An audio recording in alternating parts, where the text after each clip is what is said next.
तो मूवी की शुरुआत में हमें मूवी के हीरो क्रिस को दिखाते हैं जो कि एक फोटोग्राफर है और यह है इस मूवी की हीरोइन रोज जो क्रिस से बहुत प्यार करती है। क्रिस भी उसे बहुत चाहता है। रोज उसे अपनी फैमिली से मिलवाना चाहती है लेकिन क्रिस को बहुत संकोच होता है। देश चाहे जो भी हो, प्रजाति, जात, वंश, रंग, रूप वगैरह के आधार पर बहुत सारे डिस्क्रिमिनेशन होते हैं। यहाँ पर भी वही हाल है। क्रिस रोज के घर नहीं जाना चाहता क्योंकि वो और उसकी फैमिली व्हाइट है और क्रिस एक ब्लैक अमेरिकन। पता नहीं रोज की फैमिली क्रिस को पसंद करेगी भी या नहीं। ये सब कुछ सोचकर वो संकोच करता है। रोज कहती है, अरे मेरी फैमिली के लोग रेस, कलर वगैरह को नहीं मानते, तुम बस चलो यार, वे सब खुद तुमसे मिलने के लिए उतावले हो रहे हैं। आखिर क्रिस कन्विंस हो ही जाता है। दोनों रोज के घर के लिए निकल पड़ते हैं। क्रिस का कोई रिश्तेदार नहीं है, सिर्फ रोड नाम का एक फ्रेंड है जो पुलिस ऑफिसर है। पहले तो रोड उसे जाने से मना करता है कि पता नहीं वे कैसे लोग हैं, कहीं कोई प्रॉब्लम ना हो जाए, लेकिन फिर वो कहता है कि ठीक है यार जाओ, लेकिन मुझे फोन करते रहना। फिर रोज क्रिस को लेकर अपने घर पहुंच जाती है जो कि शहर से बहुत दूर एक जंगल के बीच में होता है। यहाँ इनके बड़े बंगलों के अलावा और कुछ भी नहीं होता। लेकिन घर के अंदर जाकर क्रिस होता है सरप्राइज्ड क्योंकि क्रिस की फैमिली उसका बहुत अच्छे से स्वागत करती है। वे क्रिस से मिलकर बड़े खुश भी होते हैं, पर वो नोटिस करता है कि उस घर के सारे नौकर ब्लैक हैं। खैर वो इस फैमिली में आराम से घुल मिलने लग जाता है। इसी बीच रोज का भाई जेरेमी आता है और सब मिलकर उस रात डिनर करते हैं। जेरेमी के बिहेवियर से क्रिस को पता चलता है कि वो क्रिस को पसंद नहीं करता, फिर भी वो एडजस्ट कर ही लेता है और बात को नहीं बढ़ाता। उस रात क्रिस सो भी नहीं पाता। उसे बहुत ही अजीब लगता है, आखिर दूसरों के घर में होता है। सुनसान जगह, जंगल के बीच इतना बड़ा बंगलो, यहाँ के नौकर, उनका अजीब रिएक्शन, ये सब कुछ क्रिस को शक करने पे मजबूर करते हैं। वो माइंड रिलैक्स करने के लिए बाहर जाता है। वहाँ घर की मेड जिसका नाम जॉर्जिना है, वो आधी रात को खिड़की पर अपना रिफ्लेक्शन देखकर अपने रूप को निहार रही होती है। दूसरी तरफ गार्डनर जिसका नाम वॉल्टर है, वो क्रिस की ओर तेजी से भाग कर आता है और पास आकर मुड़ जाता है। लगता है सब के सब पागल है। ये सोचकर क्रिस फिर अंदर जाता है। वहाँ रात को रोज की माँ बैठकर चाय पी रही होती है। वो क्रिस को भी इनवाइट करती है। क्रिस भी सोचता है मेरी सास है, क्यों ना बैठकर बातें करें। लेकिन बातों ही बातों में अचानक क्रिस की आंखों से आंसू निकलने लगते हैं, हाथ पैर कांपने लगते हैं। उसका शरीर जैसे उसके कंट्रोल में है ही नहीं, वो कुछ कर भी नहीं पाता। सामने बैठी रोज की माँ अपनी बातों से उसे हिप्नोटाइज कर रही होती है। धीरे धीरे वो क्रिस के कॉन्शियसनेस यानी उसके माइंड को संकन प्लेस नाम के एक इल्यूजन के अंदर लेके जाती है। वो रोने लगता है और वहाँ से बचने के लिए तड़पता है, पर वो उठ भी नहीं पाता। अचानक वो झटके के साथ उठता है तो वो अपने बेड पे होता है। फिर उसे बुरा सपना समझकर क्रिस कैमरा लेकर फोटोज लेने के लिए बाहर जाता है। तभी वॉल्टर कहता है कि सॉरी सर, कल रात में वर्कआउट कर रहा था, शायद आप डर गए थे, प्लीज माफ कर दीजिए। ये सुनकर क्रिस रियलाइज करता है कि उसने जो कुछ देखा था वो सपना नहीं सच था। इस पॉइंट पर दोस्तों अगर आप क्रिस की जगह होते तो क्या क्या करते कमेंट्स में जरूर बताना। अब रोज से कहता है कि तुम्हारी माँ मुझे हिप्नोटाइज क्यों कर रही थी। अब रोज हंसकर कहती है ये जगह तुम्हारे लिए नहीं है और तुम कंफ्यूज हो कि मेरी फैमिली तुम्हें एक्सेप्ट करेगी भी या नहीं, इसलिए तुम्हें ऐसे ख्याल और सपने आ रहे हैं। रिलैक्स करो और घर में एक पार्टी है, उसे एंजॉय करो। पार्टी में रोज के बहुत सारे रिलेटिव्स आते हैं लेकिन सभी क्रिस को अजीब तरह से देखते हैं, टच करते हैं जैसे कि वो कोई अजूबा हो।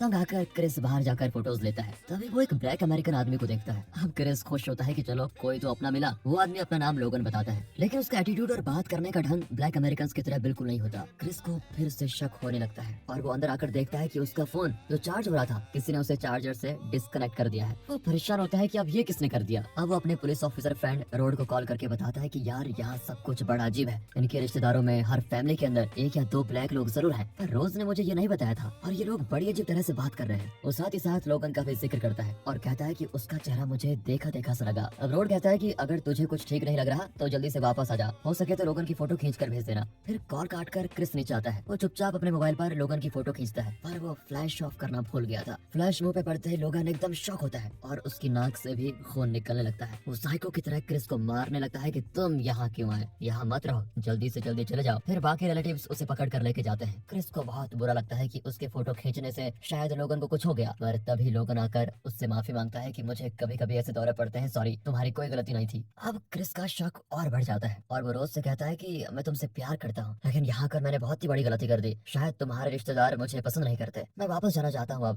अब इस पर रोज रोने लगती है कि मैं हमारी रिलेशनशिप को शादी तक पहुँचाने के लिए तुम्हें यहाँ लेकर आई थी, पर तुम हो कि बेवजह ये सब कुछ इमेजिन करके मुझे दुख पहुँचा रहे हो। इसी टाइम पर वहाँ बिंगो नाम का एक गेम चल रहा होता है और उसमें जीतने वाले को एक प्राइज मिलेगा और वो प्राइज है क्रिस। यहाँ पर कहानी लेती है एक खतरनाक मोड़। क्रिस रोज को उसी रात यहाँ से निकलने के लिए कन्विंस कर ही लेता है। पार्टी में आए लोग एक एक करके जा रहे होते हैं। क्रिस और रोज घर आते हैं तो जॉर्जिना, वॉल्टर, जेरेमी, रोज की माँ और रोज का पिता सभी उसे अजीब तरह से देखते हैं, मानो वे कह रहे हो कि बेटा आज तेरा आखिरी दिन है। क्रिस अपने कमरे में जाकर रोड को लोगन की फोटो भेजता है। रोड तुरंत कॉल करके बताता है कि ये उन ब्लैक अमेरिकन में से एक है जो 4 महीने पहले न्यूयॉर्क से गायब हुए थे। हमने उस वक्त इनके बारे में बात भी की थी। क्रिस कहता है यस, अब याद आया, इसलिए मुझे उसका चेहरा देखा देखा सा लग रहा था। रॉड कहता है कि वहाँ जरूर कुछ गलत होने वाला है, बी केयरफुल, तुम जल्दी से वहाँ से कट लो और किसी को पता नहीं चलना चाहिए कि तुम ये बात जान गए हो। क्रिस जरा भी टाइम वेस्ट नहीं करता और तुरंत रोज को बताता है कि अभी यहाँ से निकलना होगा। वो नीचे अपनी चीजें पैक करने जाती है। क्रिस अपनी चीजें पैक करके वहाँ के रूम को खोलता है जहाँ एक बॉक्स में कई फोटोज होती हैं। उन्हें देखकर तो क्रिस चौंक जाता है, क्योंकि रोज ने क्रिस से पहले कई ब्लैक अमेरिकन आदमियों को डेट किया हुआ था। हालांकि वो कहती थी कि तुम मेरे पहले ब्लैक अमेरिकन बॉयफ्रेंड हो। उन फोटोज में रोज इस घर के गार्डनर वॉल्टर और मेड जॉर्जिना के साथ भी होती है। क्रिस का सर चकराने लगता है कि मैं कहाँ फंस गया।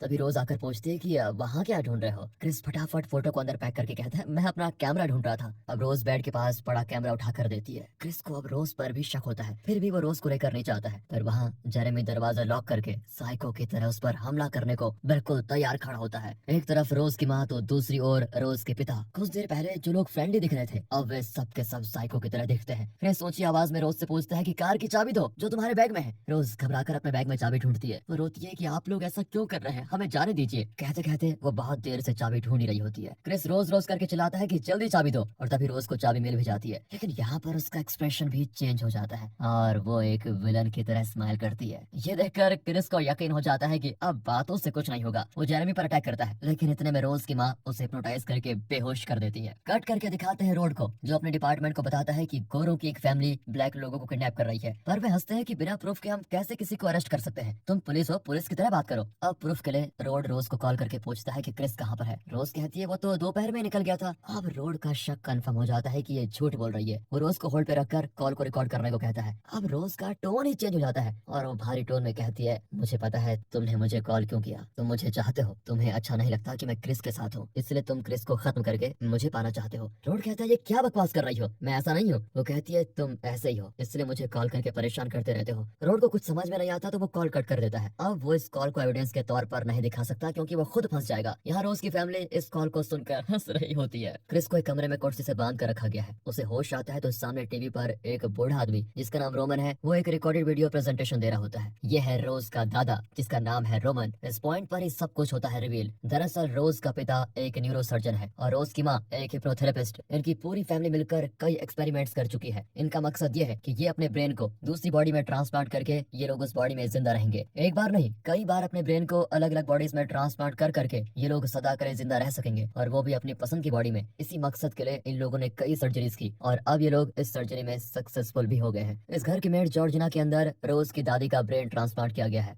ये सब सुनकर क्रिस को फिर से चक्कर आते हैं कि ये कौन सी जगह है, कैसे लोग हैं और ये क्या कर रहे हैं। बूढ़ा बताता है कि जब फ्लैश जैसी तेज रोशनी ब्रेन ट्रांसप्लांट की हुई बॉडी पर पड़ती है तो उस ओरिजिनल इंसान का कॉन्शियसनेस कुछ देर के लिए लौट आता है। इसी वजह से पार्टी में जब क्रिस ने लोगन की फोटो ली और उस पर फ्लैश लाइट पड़ी तो उसके अंदर के ब्लैक अमेरिकन का कॉन्शियसनेस कुछ देर के लिए लौट आया और वो क्रिस को वार्न करने लगा कि यहाँ क्यों आए, जल्दी से चले जाओ। क्रिस आधे होश में होता है और वो इस वीडियो को सुनकर और भी कंफ्यूज हो चुका है। इतने में जिम नाम के ब्लाइंड आदमी से उसे इंटरकॉम पर कनेक्ट किया जाता है। दरअसल पार्टी में जो बिंगो गेम खेला गया था उसमें ये जिम जीत गया था, उसका प्राइज है क्रिस। अब क्रिस जिम से पूछता है कि अबे सड़े गले लोगों, अगर ट्रांसप्लांट ही करना था तो सिर्फ ब्लैक अमेरिकन की बॉडी को क्यों चुनते हो। जिम बताता है कि ये अपनी अपनी लाइकिंग है बेटा, हमारी फैमिली को ब्लैक लोगों की स्किन, उनकी फिजिक, उनका बात करने का ढंग, ये सब बहुत ही पसंद है, इसलिए हम बुढ़ापे में अपने ब्रेन्स को ब्लैक अमेरिकन की बॉडी में ट्रांसप्लांट कर करके हमेशा के लिए जिंदा रहते हैं। इसलिए रोज हर बार अपने लिए एक ब्लैक बॉयफ्रेंड चुनती है और शादी का लालच देकर यहाँ लेके आती है। हम उन्हें हिप्नोटाइज करके उनकी बॉडी को ले लेते हैं। ये सुनकर क्रिस बहुत ही बेबस फील करता है। उसे बहुत ही गुस्सा आता है कि उसने कितनी बड़ी गलती कर दी